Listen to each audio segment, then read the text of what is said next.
Hello everyone and welcome. कैसे हैं आप सभी? उम्मीद करते हैं अच्छे होंगे। हम लोगों ने multiplication theorem and conditional probabilities पे बेस्ड क्वेश्चंस को स्टार्ट किया था और हमने कुछ क्वेश्चंस को बनाया भी था। तो टाइप 3 में हमने क्वेश्चन नंबर 11 तक सॉल्व कर लिया था और आज हम लोग कुछ और क्वेश्चंस प्रोबेबल मोस्ट प्रोबेबल ये चांसेस है कि आज पूरे चैप्टर मतलब चैप्टर नहीं, ये टाइप जो है वो आज खत्म हो जाए। क्लियर है ना? तो चलिए आज के क्लास को स्टार्ट करते हैं विद क्वेश्चन नंबर 12। 11 को हमने डिस्कस कर लिया था लास्ट क्लास में। अब देखिए क्वेश्चन नंबर 12 में क्या बोला जा रहा है।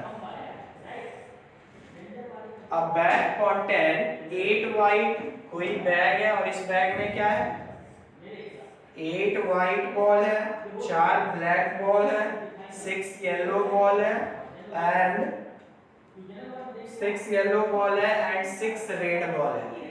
अब आपसे पूछा जा रहा है what is the probability of getting a white ball और red ball at random draw. मतलब इसका कितना प्रोबेबिलिटी है? Probability of what? Probability of getting white और red ball in a random draw.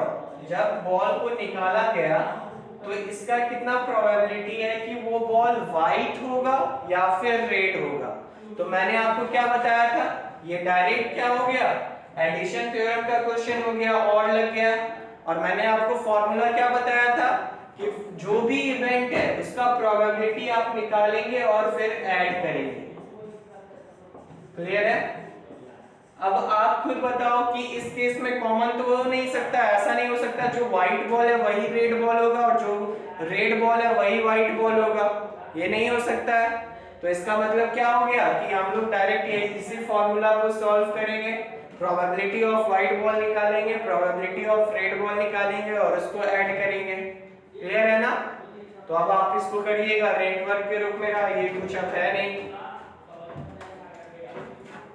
चलिए नेक्स्ट क्वेश्चन पे हम लोग मूव करते हैं, क्वेश्चन नंबर 13।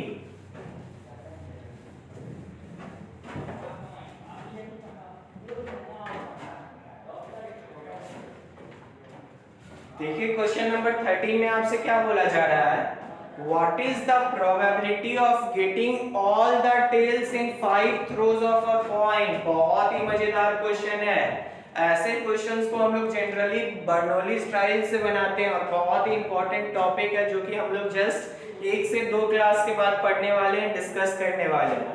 ध्यान से समझिए क्वेश्चन क्या पूछा जा रहा है कि एक कॉइन को 5 बार थ्रो किया गया सक्सेशन में, जहां भी लगातार का बात करते हैं तो आपको समझना है कि वहां पे मोर और लेस अगर और नहीं लगा है, क्लियर है, तो आपको मल्टीप्लिकेशन थ्योरम का अप्रोच लगाना है।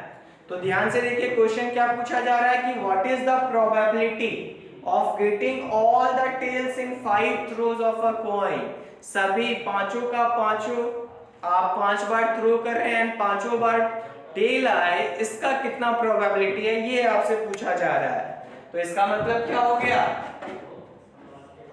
कि प्रोबेबिलिटी ऑफ टेल, पहले थ्रो में टेल आए एंड दूसरे थ्रो में टेल आए, तीसरे थ्रो में टेल आए एंड चौथे थ्रो में टेल आए एंड पांचवें थ्रो में पांचों का पांचों क्या होना चाहिए, आपका टेल होना चाहिए। और यहाँ पे कुछ वर्ड्स मिसिंग रहता है, बट आप लोगों को एग्जामिनेशन में ऐसा स्टेटमेंट नहीं देगा जहां पे आप कंट्राडिक्ट हो।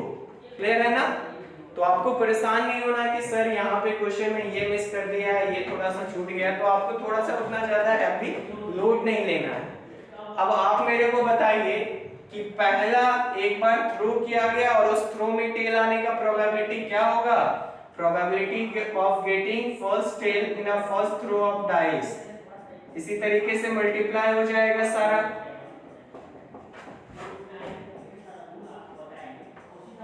अब ये वैल्यू क्या हो जाएगा, probability of getting first tail in a first throw of dice, sorry in a first throw of coin, क्या हो जाएगा।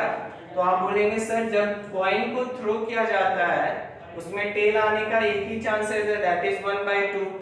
इसी तरीके से 1/2, 1/2, 1/2 1/2। क्लियर है ना? अब इसका वैल्यू क्या हो जाएगा? 1/2 इंटू 2 4, 4 इंटू 2 8, 8 इंटू 2 16, 16 टू जा 32।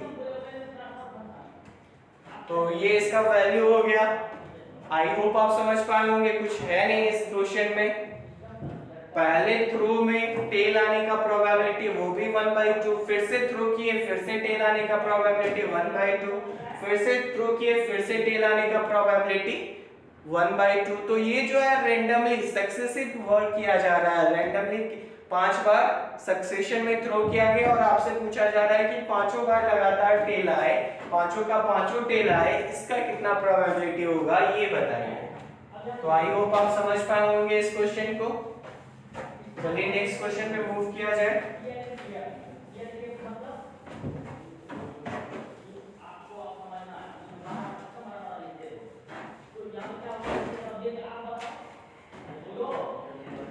क्वेश्चन नंबर 14 देखिए क्या बोला जा रहा है।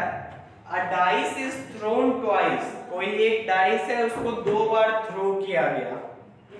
What is the probability that it falls with number 6 upward in the first throw and with an odd number upward in the second throw? बहुत ही ध्यान से समझना है। आपसे क्या पूछा है कि पहली बार जो थ्रो किया गया है उसमें 6 अपवर्ड आए एंड जब दूसरी बार थ्रो किया जा रहा है उसमें ऑड नंबर अपवर्ड रहे, इसका कितना प्रोबेबिलिटी है आप ये बताइए। फिर से एक बार क्वेश्चन को सुनिए, क्वेश्चन को मैं बोल रहा हूं कि a dice is thrown twice, what is the probability that it falls with number 6 upward in the first throw. इसको आपको ध्यान से सुनना है। It falls with the number 6 upward in the first throw and with an odd number upward in the second throw. Clear है? तो अब इसका मतलब क्या हो गया, ये डायरेक्ट एंड आपको वहां पे क्वेश्चन में बोल दिया गया है कि पहले में 6 रहे और साथ ही साथ दूसरे में ऑड नंबर रहे, इसका वैल्यू बताना है। तो आप बताइए ये क्या हो जाएगा, probability of getting 6 in first throw of dice multiplied by probability of getting odd number in second throw of dice.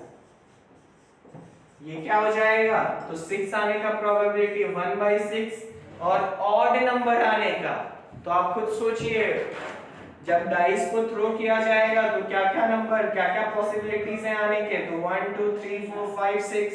अब इसमें से ऑड क्या क्या हो जाएंगे, 1 3 एंड 5, तो टोटल 3 आउट ऑफ 6 चांसेस है ऑड आने के। तो ये क्या हो जाएगा, 1/12 is the possibility of getting 6 upward and odd number when a dice is thrown twice. Clear है ना? सो आई होप आप समझ पाए होंगे, कुछ अलग इस क्वेश्चन में नहीं था। चलिए नेक्स्ट क्वेश्चन पे हम लोग मूव करते हैं। क्वेश्चन नंबर 15 और बहुत ही मजेदार क्वेश्चन है, एग्जाम में पूछा जा सकता है, तो आप इसको थोड़ा सा सर्कल कर लेंगे, हाईलाइट कर लेंगे। देखिए क्वेश्चन क्या पूछा जा रहा है, question number 15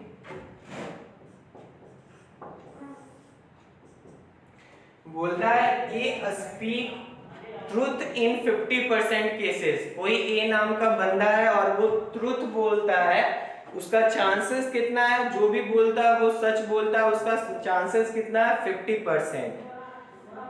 be in 80% cases, उसी तरह से कोई बी नाम का बंदा है और वो सच बोलता है, जो भी बोलता है, इसका कितना चांसेस दिया गया है, तो 80% चांसेस।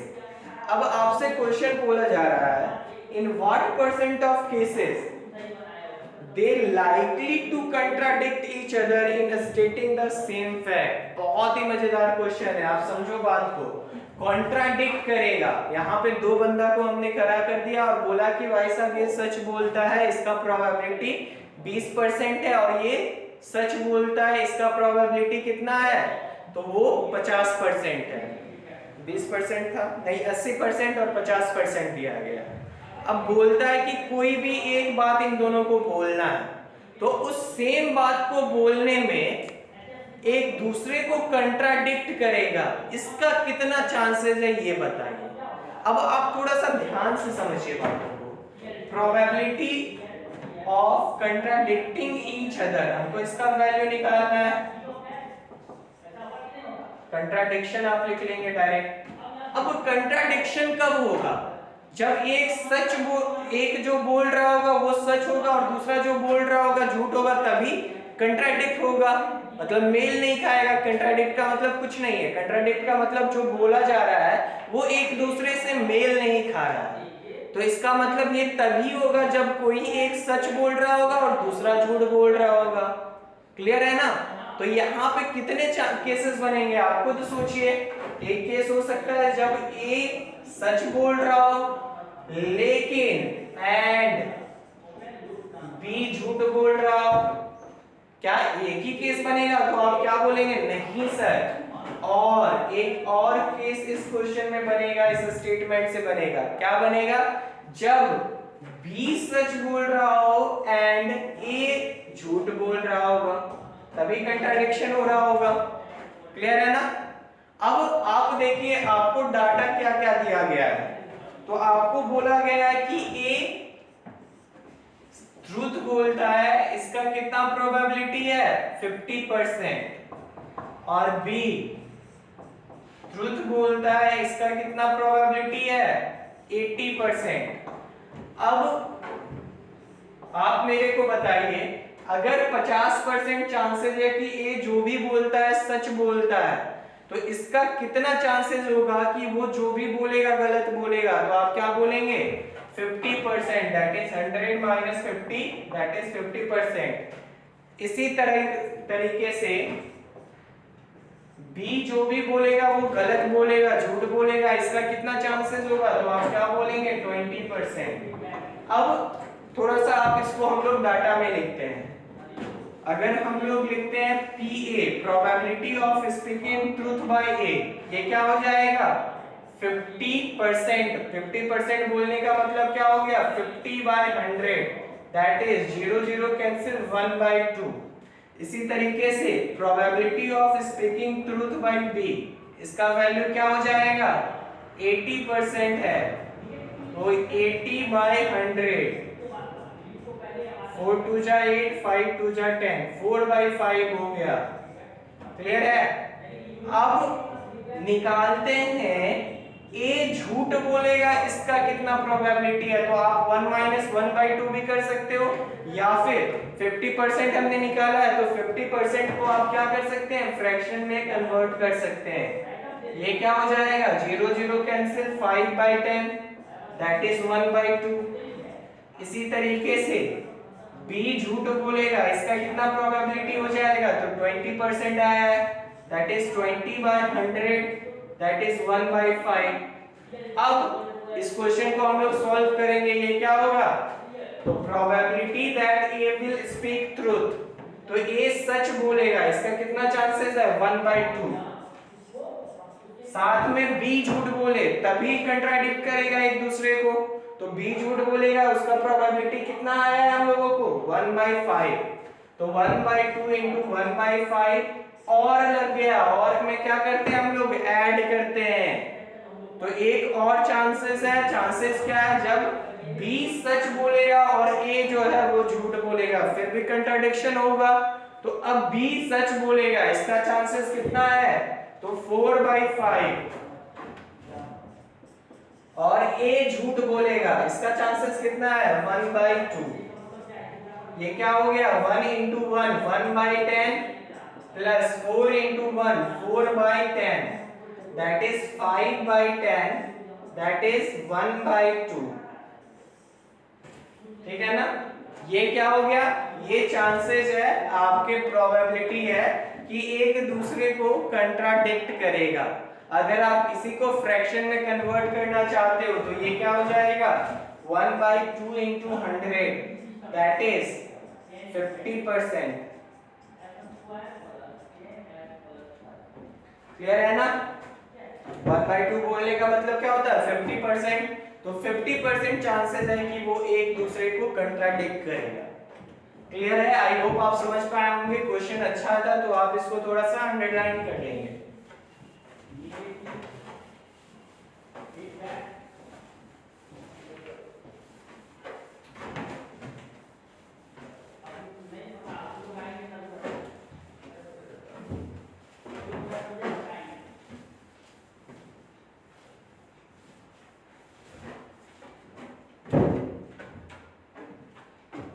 क्वेश्चन नंबर 16 पे मूव करते हैं हम लोग।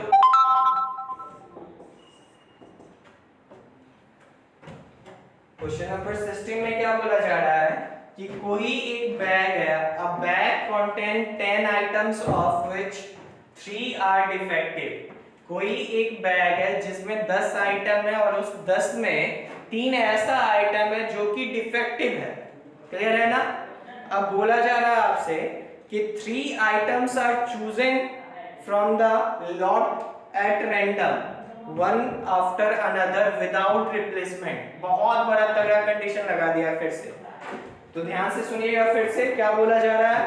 3 items are chosen from the lot at random, one after another without replacement. मतलब 3 आइटम को चूज किया जा रहा है उस बैग से, उस लॉट से one by one without replacement. मतलब जो चूज किया जा रहा है उसको वापस उस बैग में नहीं रखा जा रहा है। अब आगे आपसे पूछा जा रहा है find the probability that all the 3 are defective. तीनों का तीनों डिफेक्टिव होगा, इसका कितना? जो 3 हम लोग ड्रॉ कर रहे हैं, रैंडमली निकाल रहे हैं, वो तीनों डिफेक्टिव आइटम होगा, इसका कितना प्रोबेबिलिटी है आप ये बताइए। तो आप बताओ इसका मतलब हम लोग वर्ड में क्या लिखेंगे? क्या पूछा जा रहा है? Probability of getting first item defective and probability of getting second item defective and probability of getting third item defective. अब आप मेरे को बताइए ये क्या हो जाएगा? इसको हम लोग क्या लिखेंगे? PD1 इनटू, क्योंकि रिप्लेस नहीं किया जा रहा है तो इसको हम लोग क्या लिखेंगे? PD2 by D1 into PD3 divided by D2 D1। Clear है? तो अब देखिए टोटल 10 था जिसमें से 3 डिफेक्टिव हैं, तो पहले लॉट में, पहले ड्रॉ में डिफेक्टिव आने का चांसेस क्या हो जाएगा? 3/10। दूसरे में डिफेक्टिव आने का चांसेस क्या हो जाएगा? तो अब रिप्लेस नहीं किया जा रहा तो ये एक घटेगा, 2 हो जाएगा, और ये भी एक घटेगा क्योंकि पहले को हमने निकाल के बाहर रख दिया है। तो टोटल कितने बच गए हैं? 9, तो 2/9। इसी तरीके से ये लास्ट वाला डिफेक्टिव आने का क्या हो जाएगा? 1/8। So this is the value. अब इसको आप सॉल्व करेंगे। क्लियर है ना? ये क्या हो जाएगा? तीनों आइटम के डिफेक्टिव आने का प्रोबेबिलिटी। आई होप आप समझ पाए होंगे। चलिए नेक्स्ट क्वेश्चन पे मूव करते हैं हम लोग। Question number 17।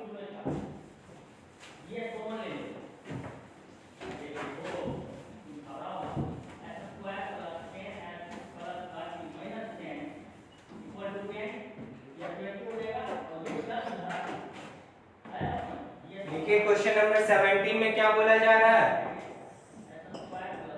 बोलता है in a bag there are 10 white and 15 black ball. मतलब कोई बैग है और इस बैग का कहानी क्या है कि इसमें 10 व्हाइट बॉल है एंड 15 ब्लैक बॉल है।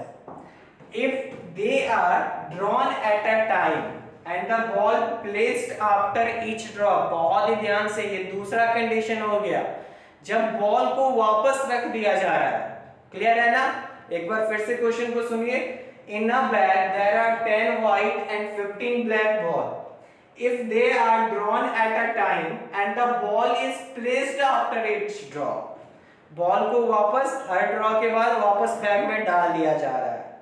What is the probability of getting the first ball white? बहुत ही ध्यान से सुनिएगा। प्रोबेबिलिटी पूछा जा रहा है आपसे of getting first ball white and second ball black and third ball white. समझे? आपसे क्या पूछा जा रहा है कि पहला बॉल व्हाइट, फिर दूसरा ball black and third ball white होगा, मतलब 3 बार ड्रॉ किया जा रहा है। आपको कुछ समझ में आ रहा होगा, 3 बॉल को निकाला जा रहा है। तो आपको यहाँ पे समझना क्या है कि इसका डायरेक्ट फॉर्मूला हम लोग क्या लिखेंगे, probability of getting white ball multiplied by probability of getting black ball, फिर से probability of getting white ball। अब यहाँ पे नीचे में हम लोग क्यों नहीं लगा रहे b by w फिर b by w भी, क्योंकि यहाँ पे वापस बॉल को रिप्लेस कर दिया जा रहा है बैक में।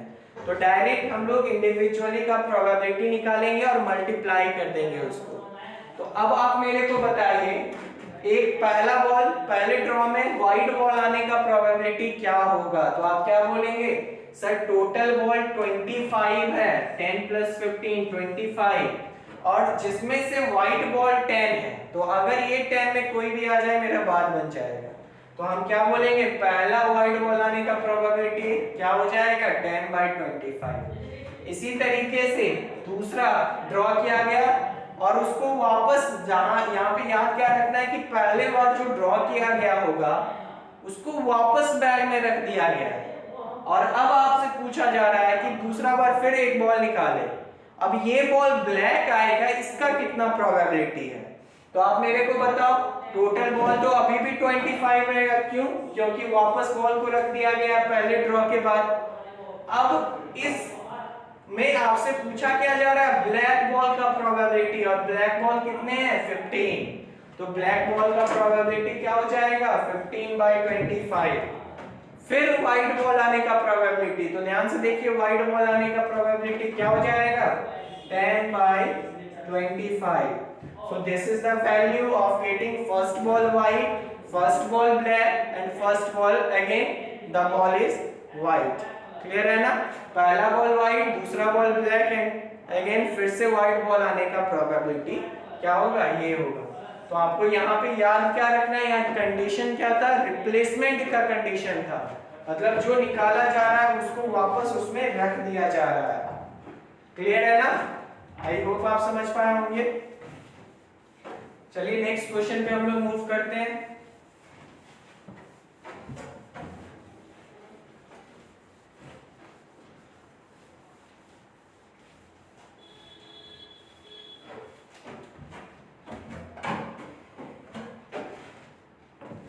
देखिए क्वेश्चन नंबर 18 क्या बोला जा रहा है,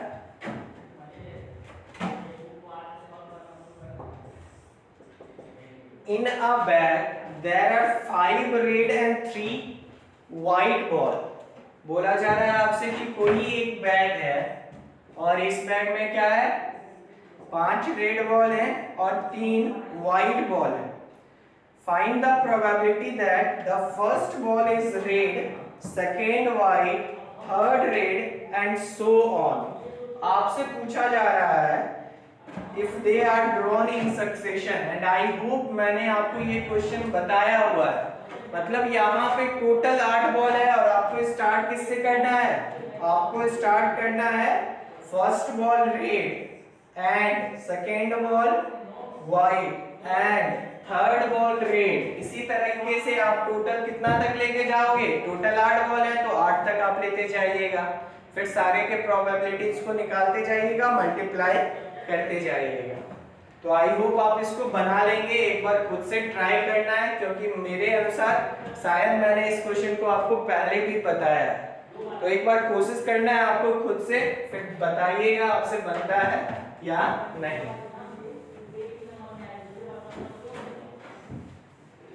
चलिए नेक्स्ट क्वेश्चन पे हम लोग मूव करते हैं। क्वेश्चन नंबर 20, क्वेश्चन नंबर 19 बहुत ही इंपॉर्टेंट क्वेश्चन है और आपके जैक बोर्ड में पूछा गया क्वेश्चन है। क्लियर है ना, तो ध्यान से देखिए क्या क्वेश्चन आपसे पूछा जा रहा है कि if a person is known to hit the target 3 out of 4 shot. बहुत ही ध्यान से समझना है। मान लीजिए कोई ए पर्सन है और इसका आपको बोला जा रहा है कि अगर ये 4 शॉट को ट्राई करता है तो ये 4 में से 3 हिट करे, हिट अपने शॉट को कर लेता है।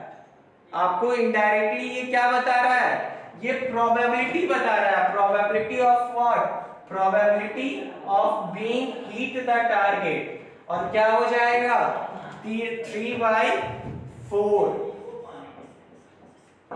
क्लियर है ना? ये क्या हो गया, ये प्रोबेबिलिटी हो गया कि ए अपने टारगेट को हिट कर लेगा। अब आगे क्वेश्चन फिर से सुनिए एक बार। A person is known to hit the target in 3 out of 4 shots, whereas another person is known to hit the target out of 2 out of 3 shots। और कोई बी नाम का बंदा है और इसका क्या दिया है आपको कि अगर ये 3 शॉट मारता है तो ये 3 में से 2 अपने निशाने पे मारेगा, अपने टारगेट पे मारेगा। इसका 2 चांसेस है। तो अगर मैं आपसे पूछूं what is the probability that target will be hitted by the B, तो आप क्या बोलेंगे सर, टोटल 3 में से 2 में उसको अपने निशाने को अचीव कर लेता है, वहां पे अपने निशाने को शॉर्ट कर देता है। तो 2/3 हो जाएगा probability that target will be hitted by B। अब आगे आपसे पूछा जा रहा है find the probability of the target being hit at all when they both try। मैंने आपको बताया था जब ऐसा क्वेश्चन दे दे जहां पे बोथ का दे दे, जब दोनों ट्राई कर रहा है तब टारगेट लग जाएगा, इसका कितना चांसेस है ये आपसे पूछा जा रहा है। अब आप समझो बात को कि टारगेट ए के द्वारा भी लग सकता है और हो सकता है कि बी के द्वारा नहीं लगा हो जब दोनों ट्राई कर रहा है। अब ये भी हो सकता है कि जब दोनों ट्राई कर रहा है तो बी टारगेट को अचीव कर लिया हो, उस पर लगा दिया हो, बट ए नहीं लगा पाया हो। एंड ये भी हो सकता है कि दोनों का दोनों टारगेट को हिट कर दिया हो। समझ पा रहे हैं बात को या नहीं आप? अब मेरे को क्वेश्चन में क्या बोला है कि जब दोनों ट्राई करें, मतलब ए और बी दोनों ट्राई कर रहा है, तो दोनों में टारगेट हिट हो जाए, किसी के द्वारा हो, दोनों के द्वारा हो, कोई इशू नहीं है। इसको क्वेश्चन में क्या पूछा गया है कि जब दोनों टारगेट को हिट कर रहा है तब टारगेट हिट हो जाएगा, इसका कितना प्रोबेबिलिटी है। तो आप बात को समझो, इन क्वेश्चंस में हम अप्रोच क्या लगाते हैं, पहले निकालेंगे कि टारगेट किसी के द्वारा नहीं लगा, मतलब इसका क्या हो गया PA' एंड PB', जब दोनों ट्राई कर रहा है तो टारगेट किसी के द्वारा नहीं लग रहा है, यही तो हो गया। अब आप इसका वैल्यू निकालेंगे, फिर 1 से माइनस कर देंगे तो आपको वैल्यू क्या आ जाएगा, जब टारगेट लग जाएगा किसी ना किसी के द्वारा। तो आप बताइए PA' एंड B' का वैल्यू क्या हो जाएगा, PA' इंटू PB', ये क्या होगा, तो PA' का वैल्यू क्या आ जाएगा, अगर PA का वैल्यू 3/4 है तो 1 माइनस 3/4। इसी तरीके से PB का वैल्यू 2/3 है तो PB' का वैल्यू क्या हो जाएगा 1 माइनस 2/3। आप बताओ मेरे को ये क्या हो जाएगा 1/4 इंटू 1/3, दैट इज 1/12। ये क्या आया है 1/12, जब टारगेट किसी के द्वारा नहीं लगा। लेकिन क्वेश्चन में हमसे क्या पूछा गया है, क्वेश्चन में हमसे पूछा गया है कि what is the possibility of hitting the target, मतलब टारगेट लग गया है, इसका कितना प्रोबेबिलिटी है। तो अगर टारगेट हमने क्या निकाला है कि टारगेट किसी के द्वारा नहीं लगा और इसका प्रोबेबिलिटी क्या है 1/12। तो अब आप मेरे को बताओ कि प्रोबेबिलिटी ऑफ टारगेट हिटेड, ये इसका वैल्यू क्या आ जाएगा, तो आप क्या बोलेंगे सर टोटल का वैल्यू 1 होता है और टारगेट किसी के द्वारा नहीं लग रहा है, दैट इज द वैल्यू 1/12। तो टारगेट किसी ना किसी से लग जाएगा, उसका वैल्यू क्या हो जाएगा 1 माइनस 1/12, दैट इज 11/12। तो एक अप्रोच ये है, लेकिन क्वेश्चन यहाँ पे थोड़ा सा रिलेटिवली इजी है, तो हम लोग अलग अलग केस को कंसीडर करके भी वैल्यू निकाल सकते हैं। अलग अलग केस क्या होगा टारगेट हिट करने का, तो हो सकता है कि ए जो हो वो टारगेट को हिट किया हो बट बी ना कर पाया हो जब दोनों ट्राई कर रहा हो, और ये भी तो हो सकता है कि बी हिट कर पाया हो एंड ए डैश, मतलब ए हिट ना कर पाया हो टारगेट, टारगेट तो फिर भी हिट हो जा रहा है, क्लियर है ना। और एक का चांसेस ऐसा भी हो सकता है जब ए और बी दोनों टारगेट को हिट कर दे रहा हो, टारगेट तो हिट हो रहा है, अब आप तीनों का वैल्यू आपस में ऐड करेंगे मल्टीप्लाई करने के बाद, और देखिएगा वो भी आंसर क्या आएगा, वो 11/12। लेकिन इस क्वेश्चन के अप्रोच को आप समझो कि जब ऐसा आए तो आप डायरेक्ट पहले नन वाला वैल्यू निकालिए, फिर 1 माइनस वो कर दीजिए, तो वैल्यू आपको खुद ब खुद आ जाएगा जो क्वेश्चन में पूछा जाएगा। लेकिन यहाँ पे इजी था तो हम लोग इस केस को भी इस केस के थ्रू भी निकाल सकते हैं। क्वेश्चन में पूछा गया है कि टारगेट लगना चाहिए, अब टारगेट एक केस लेंगे जहां पे ए टारगेट को लगा रहा है, दूसरा केस लेंगे जब बी टारगेट को लगा रहा है और ए नहीं लगा पा रहा है, और तीसरा केस लेंगे जहां पे दोनों टारगेट को हिट कर दे रहा है जब दोनों ट्राई कर रहा है। क्लियर है ना? आई होप आप समझ पाए होंगे। ये क्वेश्चन नंबर 19 था। क्वेश्चन नंबर 20 पे मूव करते हैं हम लोग।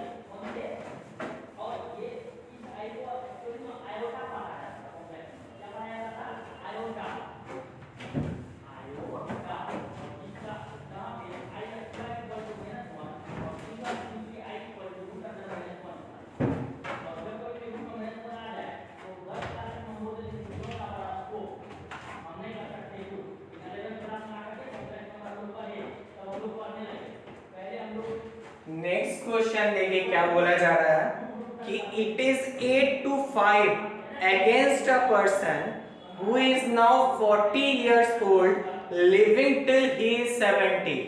मतलब कोई एक पर्सन है और उसका आपको इंटरवल दिया गया है। इंटरवल क्या दिया गया है? 8 से 5। बहुत ही ध्यान से समझना है, फिर से मैं आपको क्वेश्चन बोल रहा हूं। क्वेश्चन क्या बोला जा रहा है? It is 8 to 5 against a person, मतलब अगर टोटल इंटरवल 13 है तो 5 उसके अगेंस्ट में है। यहाँ पे रेशियो देता थोड़ा सा और अच्छा लगता है, लेकिन यहाँ पे रेशियो नहीं दिया है, थोड़ा सा वर्ड आपको हौच पौच करेगा, 2 लगा दिया है। लेकिन आपको समझना है कि अगर इंटरवल 13 है तो इस 13 इंटरवल में 5 चांसेस उसके अगेंस्ट में है। क्या अगेंस्ट में है? कि वो 70 साल तक जीवित रहेगा अगर उसका करंट एज कितना है? 40 साल है। तो इसका मतलब हम क्या बोल सकते हैं कि probability that first person will alive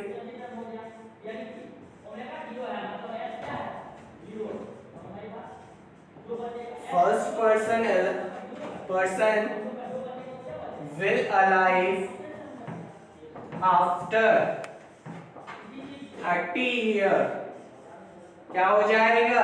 तो 5 out of 5 out of 13। Clear है ना? इसी तरह आगे देखिए क्या बोला जा रहा है, and 4 to 3 against a person। दूसरा पर्सन का कहानी बता रहा है और क्या बोला जा रहा है कि 4 में से 3 अगेंस्ट है। क्या अगेंस्ट है? Against a person that he will live after 30 years if his current age is 50 years। मतलब क्वेश्चन मैं फिर से बोल रहा हूं, आप सुनेंगे। It is 8 to 5 against a person who is now 40 years old living till he is 70, and 4 to 3 against a person now 50 living till he is 80। इसका मतलब क्या हो गया कि उसका एज अभी 50 साल है और उसका चांसेस क्या है? 4 से 3 दिया हुआ है। मतलब अगर टोटल है तो उसका चांसेस 3/7 है कि वो जीवित नहीं रहेगा।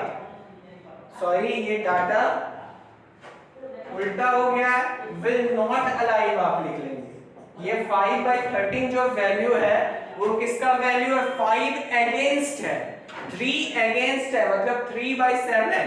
That is the probability against, मतलब वो जीवित नहीं रहेगा। तो अगर अभी एज उसका 40 साल है और वो 70 साल तक जीवित नहीं रहेगा, वो आपका वैल्यू कितना दिया हुआ है? 5/13। इसी तरीके से probability that second person will not alive after 30 years, अभी उसका एज 50 साल है और 80 साल तक जीवित नहीं रहेगा, उसका चांसेस क्या दिया हुआ है आपको 3/7। अब आपसे क्या पूछा गया है कि find the probability that at least one of them would be alive। at least book में आपको नहीं लगाया जो कि लगाना चाहिए था। तो क्वेश्चन आपसे बोला जा रहा है कि कोई कम से कम कोई भी जीवित रहेगा आफ्टर 30 इयर्स, इसका प्रोबेबिलिटी क्या होगा ये बताइएगा। तो आप क्या करेंगे, सबसे पहले आप निकालेंगे कि none of them will be alive, क्योंकि मैंने आपको अभी जस्ट बोला इन क्वेश्चन में अप्रोच क्या होना चाहिए, जब भी एटलीस्ट मतलब ए वाला जिंदा रहे, हो सकता है बी वाला मर गया हो, क्लियर है ना, या फिर हो सकता है बी वाला जिंदा होगा एंड ए वाला मर गया हो, या फिर एक और केस क्या होगा दोनों का दोनों जिंदा रहो। तो हम इन तीनों केसेस, इतना केसेस के लफड़े में नहीं पढ़ के हम डायरेक्ट क्या करते हैं प्रोबेबिलिटी निकालते हैं, और प्रोबेबिलिटी किसका निकालते हैं, none of them will be alive after 30 years, कोई जिंदा नहीं रहेगा आफ्टर 30 इयर्स। तो ध्यान से देखिए क्या हो जाएगा A dash and B dash. अब ध्यान से देखिए आपको वैल्यू दिया हुआ है 5/13, A जिंदा नहीं रहेगा उसका, उसी तरीके से B जिंदा नहीं रहेगा उसका 3/7 है।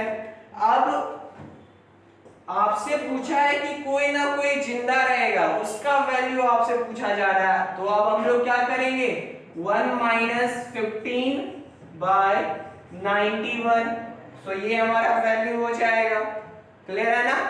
ये जो भी वैल्यू आएगा वो क्या आएगा, दैट इज द प्रोबेबिलिटी कि कोई ना कोई जिंदा रहेगा।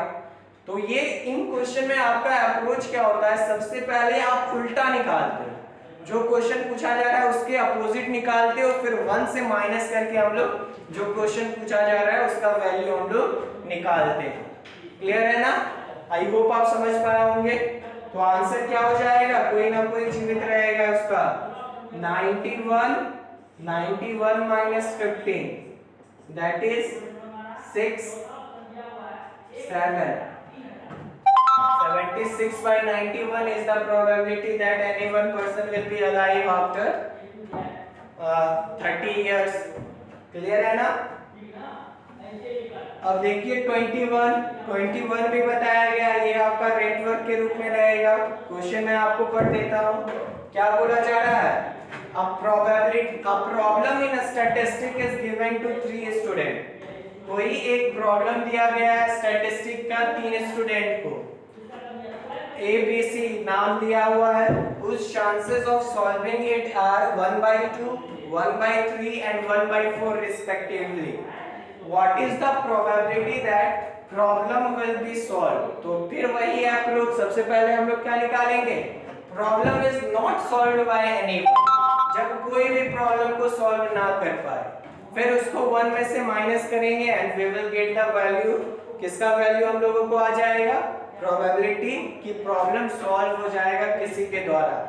हो सकता है A के द्वारा हो, B और C के द्वारा ना हो सकता है कि A B के द्वारा हो, C के द्वारा। तो इतना केसेस आपको नहीं सोचना है, आपको डायरेक्ट निकालना है कि प्रॉब्लम किसी के द्वारा नहीं सॉल्व हुआ, सबसे पहले वो, फिर उसको आपको 1 से माइनस कर देना है, तो आंसर जो है वो ऑलरेडी खुद ब खुद आ जाएगा आपको, क्लियर है ना। अब नेक्स्ट क्वेश्चन पे हम लोग मूव करते हैं, 22 नंबर, जो कि आज का लास्ट क्वेश्चन होने वाला है, इस टाइप का लास्ट क्वेश्चन होने वाला है। ध्यान से देखिए क्या है क्वेश्चन।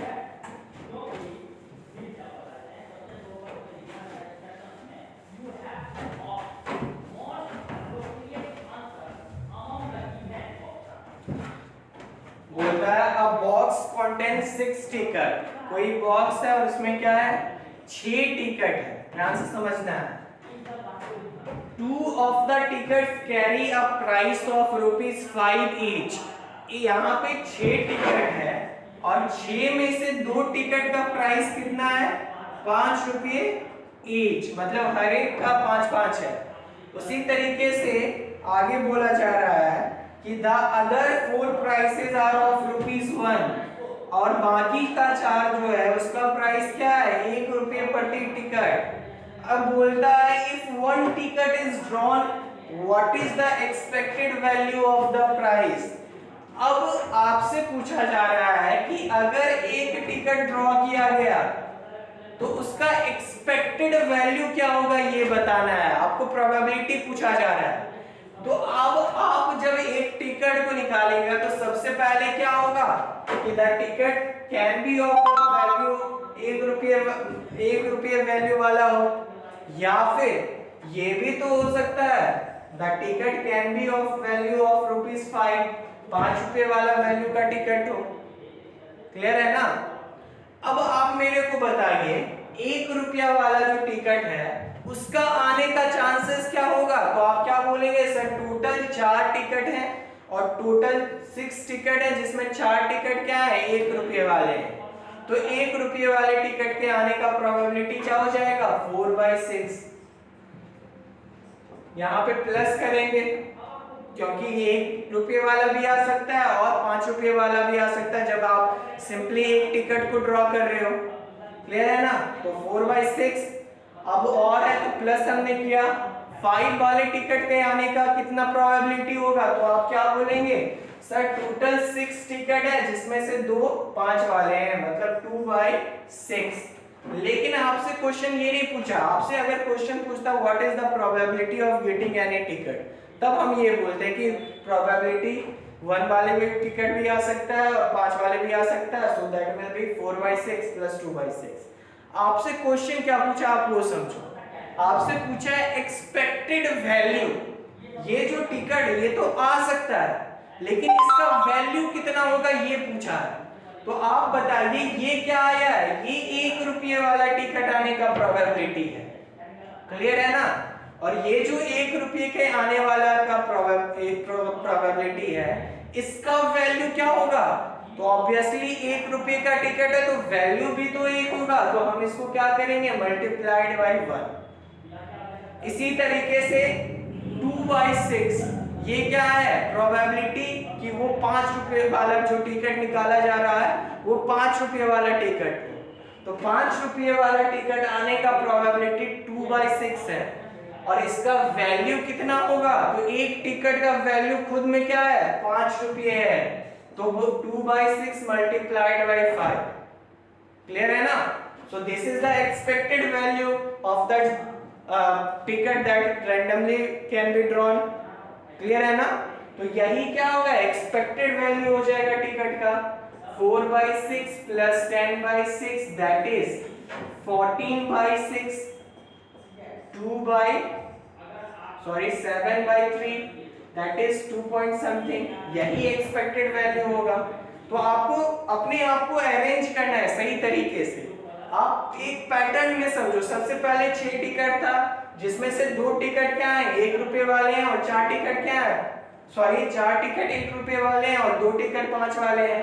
अब आप रैंडमली एक टिकट को ड्रॉ कर रहे हो, तो आप एक टिकट को ड्रॉ करोगे। So this is the possibility, probability is all about possibility. तो ये चांसेस है कि वो टिकट 1 रुपये वाले का हो सकता है कि वो टिकट 5 वाले का हो। अब यही तो आपसे पूछा है, अब आपसे पूछ दिया है फाइनल कि उसका वैल्यू क्या है एक्सपेक्टेड वैल्यू। तो 1 रुपये का आने का प्रोबेबिलिटी क्या था 4/6, 5 वाले आने का प्रोबेबिलिटी 2/6। अब इसका एक्सपेक्टेड वैल्यू मल्टीप्लाई में आ जाएगा 1 क्योंकि 1 रुपये का है। उसी तरीके से 5 मल्टीप्लाई में आ जाएगा। अब इसको आप फाइनल करेंगे, this is the expected value. Clear है ना। सो आई होप आप समझ पाए होंगे, आपको मजा आया होगा। आज का सेशन यहीं तक रहने देते हैं। अगर आपको कोई भी डाउट हो, कुछ भी समस्या हो, आपको फोन करके क्लियर कर लेना है, मैसेज करके क्लियर कर लेना है, परेशान नहीं होना है ज़्यादा और डाउट को आगे ट्रांसफर कर देना है। तो आज यहीं तक रहने देते हैं, मिलते हैं हम लोग नेक्स्ट क्लास में, तब तक अपना ध्यान रखें।